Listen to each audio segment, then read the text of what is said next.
News 8 Kannada ಸುದ್ದಿ ಸಂಚಯಕ್ಕೆ ಸ್ವಾಗತ. ಇಂದಿನ ಪ್ರಮುಖ ಸುದ್ದಿಗಳು.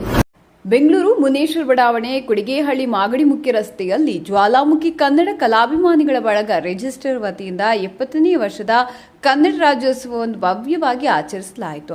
ಕಾರ್ಯಕ್ರಮದಲ್ಲಿ ಶಾಸಕ ಎಸ್.ಟಿ. ಸೋಮಶೇಖರ್ ಅವರು ಧ್ವಜಾರೋಹಣ ನೆರವೇರಿಸಿ ಕನ್ನಡ ನಾಡಿನ ಪರಂಪರೆ, ಸಂಸ್ಕೃತಿ ಮತ್ತು ಭಾಷೆಯ ಗೌರವವನ್ನು ಸಾರುವ ಕಾರ್ಯಕ್ರಮಗಳಿಗೆ ಶುಭಾಶಯ ಕೋರಿದರು. ವೇದಿಕೆಗೆ ಆಗಮಿಸಿದ ಮುಖ್ಯ ಅತಿಥಿಗಳಿಗೆ ಸನ್ಮಾನ ಮಾಡುವ ಮೂಲಕ ಗೌರವಿಸಲಾಯಿತು. ಕಾರ್ಯಕ್ರಮದಲ್ಲಿ ಕಲಾತ್ಮಕ ಮತ್ತು ಮನೋರಂಜನಾ ಕಾರ್ಯಕ್ರಮಗಳು ಜರುಗಿದ್ದು ಹೆಚ್ಚಿನ ಸಂಖ್ಯೆಯಲ್ಲಿ ಸ್ಥಳೀಯರು ಹಾಗೂ ಕನ್ನಡಾಭಿಮಾನಿಗಳು ಭಾಗವಹಿಸಿದರು. ನಂತರ ಅನ್ನ ಸಂತರ್ಪಣೆಯನ್ನು ಏರ್ಪಡಿಸಲಾಗಿತ್ತು.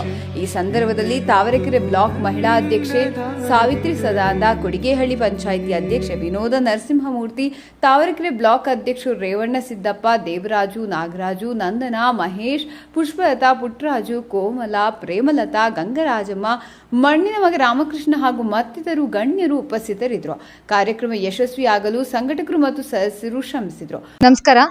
ಮೊದಲಿಗೆ ಸಮಸ್ತ ನಾಡಿನ ಜನತೆಗೂ ಕರ್ನಾಟಕ ರಾಜ್ಯೋತ್ಸವದ ಶುಭಾಶಯಗಳು.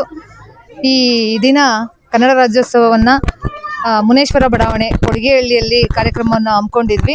ಇವತ್ತಿನ ದಿನ ನಮ್ಮ ಯಶವಂತಪುರ ಕ್ಷೇತ್ರದ ಜನಪ್ರಿಯ ಶಾಸಕರಾದಂತಹ ಎಸ್.ಟಿ. ಸೋಮಶೇಖರ್ ಸರ್ ಅವರು ಬಂದು ಧ್ವಜಾರೋಹಣ ಮಾಡಿ ಎಲ್ಲ ಮಕ್ಕಳಿಗೂ ಸಿಹಿ ಹಂಚಿ ಇವಾಗ ತಾನೇ ಕಾರ್ಯಕ್ರಮ ಮುಗಿಸಿ ಹೋಗಿದ್ದಾರೆ. ಅವರಿಗೂ ಕೂಡ ನಮ್ಮ ಬಡಾವಣೆಯ ಎಲ್ಲ ಜನತೆಯ ಪರವಾಗಿ ಹೃತ್ಪೂರ್ವಕವಾದಂತಹ ಧನ್ಯವಾದಗಳನ್ನು ತಿಳಿಸೋಕ್ಕೆ ಇಷ್ಟಪಡ್ತೀನಿ. ಎಲ್ರಿಗೂ ಕೂಡ ಮತ್ತೊಮ್ಮೆ ಕನ್ನಡ ರಾಜ್ಯೋತ್ಸವದ ಶುಭಾಶಯಗಳು. ಎಲ್ರಿಗೂ ನಮಸ್ತೆ. ಸಮಸ್ತ ಕನ್ನಡ ನಾಡಿನ ಜನತೆಗೆ ಕನ್ನಡ ರಾಜ್ಯೋತ್ಸವದ ಶುಭಾಶಯಗಳು.